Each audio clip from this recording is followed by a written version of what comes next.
sol nasce no litoral do Recife, enquanto barcos de pesca atracam trazendo peixe fresco para o mercado de São José. Às 6 da manhã, o mercado abre suas portas. A poucos metros dali, o presidente da Paraíba, João Pessoa, prepara-se para deixar o Hotel Majestic, onde passou a noite. Às 8h30 da manhã, ele visita o Hospital Centenário, onde um aliado político, o juiz Cunha e Melo, se recupera de uma cirurgia. A visita é anunciada pelo jornal A União. No mesmo horário, em um bonde de Olinda a caminho do Recife, João Dantas lê esse jornal. Entre as notícias, uma matéria expõe documentos e cartas encontradas em sua casa, incluindo correspondências íntimas com sua parceira Anaíde Beiriz. Às 10h30 da manhã, João Pessoa compra uma joia para a soprano Cristina Maristany na joalheria Krauser. Um dos motivos para comparecer a Recife na noite anterior, mesmo em um clima político de tensão. Ao meio-dia, almoça no restaurante Leite com líderes políticos, seguindo para uma sessão de fotos com o fotógrafo Luiz Pierrec. João Dantas já circula pelo centro da cidade com o cunhado. Às 4h15 da tarde, João Pessoa pede chá na cafeteria Glória, centro do Recife, acompanhado de 3 amigos, Agamenon Magalhães, Caio Abreu e Alfredo Dias. Às 4h30 da tarde, Dantas avista um carro oficial estacionado em frente ao local.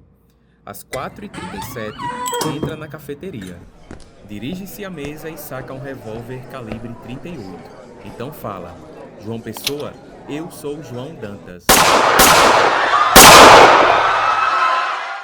3 disparos. Os 2 primeiros perfuraram o pulmão e o outro o abdômen.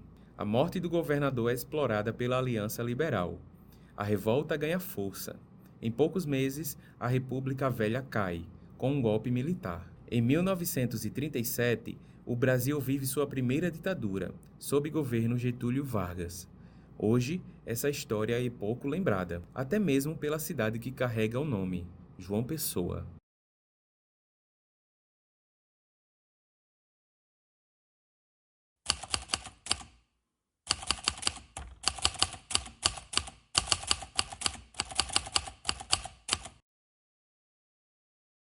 O que destacou João Pessoa para ser vice de Getúlio Vargas em 1930 foram suas políticas contra as oligarquias adversárias da sua família na Paraíba.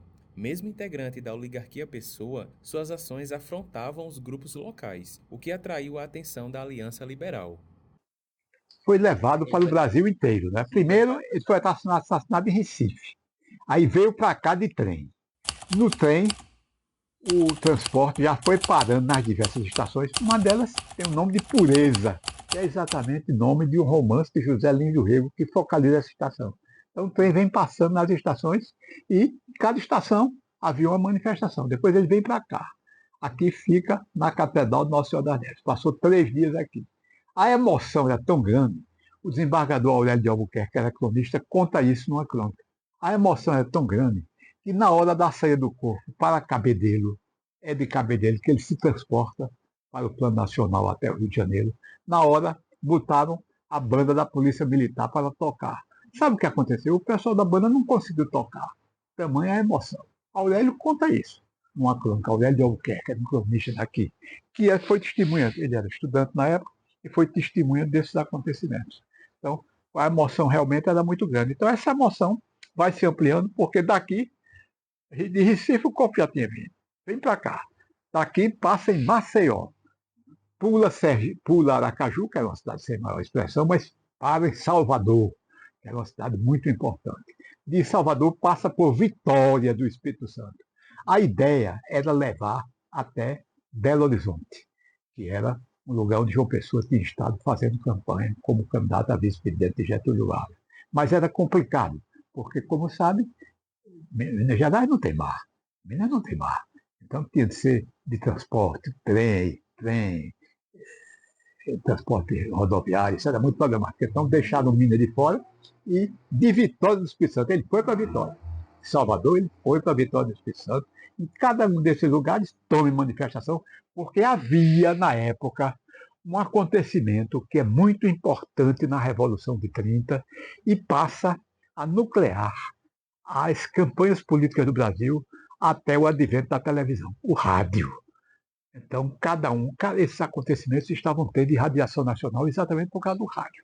Chegou no Rio de Janeiro, havia um grande tribuno, que é o pai de Carlos Lacerda, Maurício de Lacerda. Ele faz um grande discurso aí, dizendo assim: agora vamos enterrar o nosso morto. Aí faz aquele discurso enorme. O corpo ficou para cima e para baixo, dentro do Rio de Janeiro, até ser sepultado com a grande. O governo de Washington Luiz aí já estava no chão, porque faltava exatamente suporte político, faltava governabilidade ao Washington Luiz, que estava muito comprometido exatamente por causa da morte de João Pessoa. A Aliança Liberal espalhou o boato de que João Pessoa foi a vítima de um complô urdido pelo Palácio do Catete e ocupado por Washington Luiz. Isto incendiou a mentalidade do povo brasileiro, exatamente porque isso foi acionado pelo rádio, que estava chegando a todo o Brasil. Quando matou João Pessoa, Assis Chateaubriand, que era o grande articulador político mesmo, era ele. Ele também de um buzeiro, né, daqui paraibano e tal. Era o dono da comunicação, era a Globo da época, né? Ele tinha os jornais, diários associados era dele, tinha jornal no Uruguai, na Argentina. Enfim, era o dono da comunicação, né? Ele que trouxe o rádio, a televisão, o Brasil e tudo mais. Então, ele estava almoçando, ele deu um salto e disse: está aí a bandeira da Revolução. Então, pegar ele, o próprio Assis Chateaubriand, pegou, veio a Paraíba, embalsamou o corpo de João Pessoa, porque naquela época embalsamar um corpo era muito difícil, cara. Aí ele conseguiu embalsamar um corpo. A Aliança Liberal foi uma chapa formada em contraposição à política do café com leite, a qual operava no Brasil há mais de 40 anos. Tinha forte apoio dos militares de baixa patente, tenentes, oriundo dos movimentos tenentistas que acabaram fracassando durante a década de 20, como os 18 do Forte, Revolta Paulista de 1924 e a Coluna Prestes. Também os dissidentes das oligarquias mineira e as oligarquias do Sul e do Nordeste, que não tinham tanto espaço quanto São Paulo. Assim, a importância do João Pessoa é uma importância, eu diria, oportunista da Aliança Liberal em transformar o assassinato, que não tinha nada a ver com a política, tinha foro particular, íntimo, em um assassinato político. E coincidiu de que já havia uma insatisfação na sociedade naquele momento pela forma como eram conduzidas as eleições, como o sistema estava sendo organizado nessa dobradinha São Paulo e Minas Gerais. Então, eu diria que o assassinato, a importância do João Pessoa se reveste muito mais de um oportunismo político da Aliança Liberal naquele momento, que soube usar o assassinato dele com fins políticos. Washington Luiz apoiou Júlio Prestes para a manutenção do poder da República Velha. O que ele não contava era que a travessia do corpo de João Pessoa pelas capitais do país conseguiria tanto apelo popular, ao ponto de tornar o clima favorável para um golpe militar. Como se ele tivesse sido o único. Então, realmente, houve, após a morte dele, todo um processo de mitificação do seu nome e de fabricação mesmo desse mito, que é o que o professor José Luciano desenvolve na sua tese, né? Então, aí você vai ter rapidamente, né, mudam a bandeira, o slogan, né, do nego, as cores da bandeira, o nome da cidade, a praça e mais N outros aspectos aí, que é, de fato, construir um mito de que ele teria sido, a gente olha, meu Deus, a gente compara com quem aqui da Paraíba? A Paraíba não teve nenhum outro governante que tivesse entrado assim de uma forma tão nítida na memória popular, né? O nome da cidade, eu falei. Então, por quê?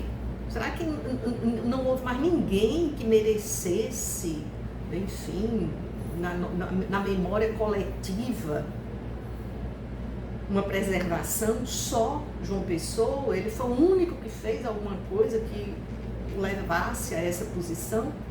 O historiador Hélio Silva, um dos maiores pesquisadores do Brasil sobre a vida de Getúlio Vargas, em seu livro Vargas, uma biografia política, é enfático ao dizer: em relação à Paraíba, houve a intervenção do senador Epitácio Pessoa, aconselhando seu sobrinho presidente João Pessoa a não aceitar a imposição da candidatura de Júlio Prestes. Ele foi lá negociar, né, um teste, quando o Washington disse que não queria. Aí surgiu daí uma das lendas, das mentiras de Bronze, cunhadas para desfigurar fatos históricos. Inventou-se uma resposta de João Pessoa à consulta de Manuel Vilaboim, nego. Isso nunca aconteceu. Apenas o líder da Paraíba, o deputado Tavares Cavalcante, teve a incumbência de comunicar que João Pessoa aceitaria a indicação de seu nome para ser vice de Getúlio Vargas. Até que santificaram João Pessoa. Tem historiador, eu acredito que tem historiador que escreveu que João Pessoa, atribuindo milagres a João Pessoa. João Pessoa fez o cara numa cadeira de roda andar, um cego ver. Um negócio louco, assim, um negócio louco mesmo, né? Atribuir milagres ao cara, entendeu? Então, transformar ele num Deus, né? Olha aqui, ó. Olha a fotografia dele, não sei se dá para ver aí. Dá para ver? Era o Homem-Deus. O Homem-Deus, ó. O Homem-Deus. Essa fotografia ficou no gabinete de Getúlio Vargas. E ele é rodeado de anjos, tá vendo? João Pessoa foi enterrado no cemitério São João Batista, no bairro do Botafogo. A necrópole, onde Heitor Villa-Lobos, Carmen Miranda e Tom Jobim também estão enterrados. A jornada foi como uma chama percorrendo a corda até a bomba. Mas antes de entender o impacto, é preciso saber como o fogo encontrou o pavio.